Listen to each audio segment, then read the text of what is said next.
I waited for the stampede to disappear, and I've waited far too long, but I think it's better late than never.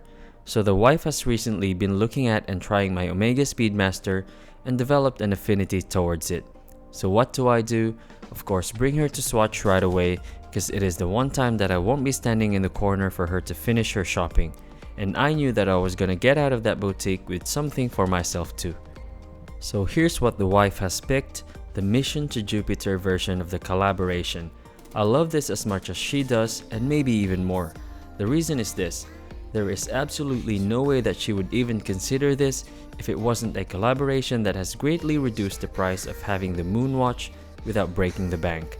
Especially if you're someone who just wanted to have a watch, or if you just like the watch purely for its design. And I think even with watch collectors, most of us are always attracted to the physical beauty of a timepiece first before we go deeper on its history and movement. And with the introduction of these watch collaborations, it has opened the door to almost everyone. A seasoned collector may or may not like this, but for a new enthusiast, this can be the beginning of a never-ending journey to the world of watches, and that makes me happy. As for this particular watch, its dimension is exactly the same as its inspiration, but without the weight of the metal on your wrist and in your wallet. Although rest assured that if you let this watch in your daily existence, there is a very high chance that you will end up dreaming of the real MoonWatch, and that's not a bad thing. You set yourself a goal, and when you finally get the real deal, it's gonna be a sweet day. So here they are side by side. It's not even a competition, but they both get you to the moon in terms of expedient satisfaction. These two watches are both gorgeous in their own respect. I think 5 to 10 years from now, it would be an important conversation of when the MoonSwatch has landed on Earth. And on the business side of things, this collaboration will continue for a long time and will be squeezed to its core. It wears beautiful.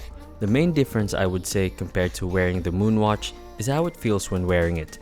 Not because it's lighter, but it feels different because you're instantly freed from the responsibility of having to constantly think about not scratching your watch or magnetizing it or winding it. It just becomes fun, and that is why this MoonSwatch is great. We've also swapped it with a beige Artem Hydroflex strap, and I think it looks fantastic. It makes the orange hands pop even more, and it's a lot more comfortable than the strap that it comes with. And here's what I got. The Blancpain 50 Fathoms Ocean of Storms. I would honestly love to own the real one of these, but it is just so expensive. But I'm not saying that I won't, I'm just not prepared yet to swipe 30,000 Australian dollars for a watch. Not just yet. But let's talk about the dimension. This has a 42.3mm diameter, 48mm lug to lug, 14.4mm of thickness, and lug width of 22mm. It is powered by Swatch's System 51 movement and has a 90-hour power reserve. It does have a 50 fathom water resistance, but I would not dare to even dip this in a bucket of water. My initial impression when I was looking at buying this, I thought it was going to be too large, and that's also why I opted for the black version, and it certainly helped hide the size of the watch. The NATO strap adds a lot to how cool this watch looks, but I don't really see the point of this super long strap since no one would ever use this for diving. It's useless and uncomfortable. Most people would just swap the NATO with a rubber strap. I initially did, but I think this NATO strap that it comes with looks the best.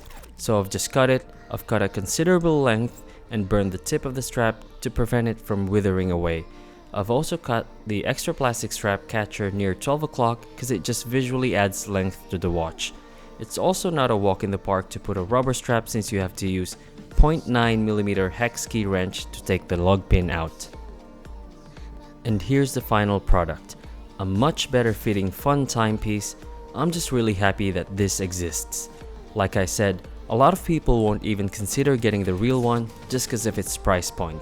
But here we are. It's just like having the real one on your wrist, just lighter.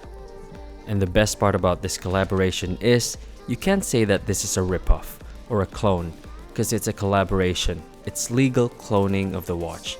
There's no shame in wearing it because it's real, just a different version. An affordable and fun version. One thing I'm hoping for is for the movement to last long, because it is not repairable nor serviceable, so it is technically a disposable watch, but that's a loss that I'm willing to take if it means I get to experience owning a Blancpain 50 fathoms. And as always, all of my watches look way better on the wife's wrist, and it's awesome.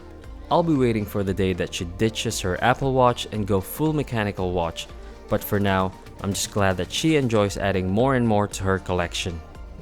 The bezel has a very plasticky crunch, but it works. It's solid and it doesn't have any loose wiggling. This version also has a tiny surprise at the back, which can only be seen using a blue light, and it's a little smiling moon, cause if you're gonna make a fun watch, why not make it extra?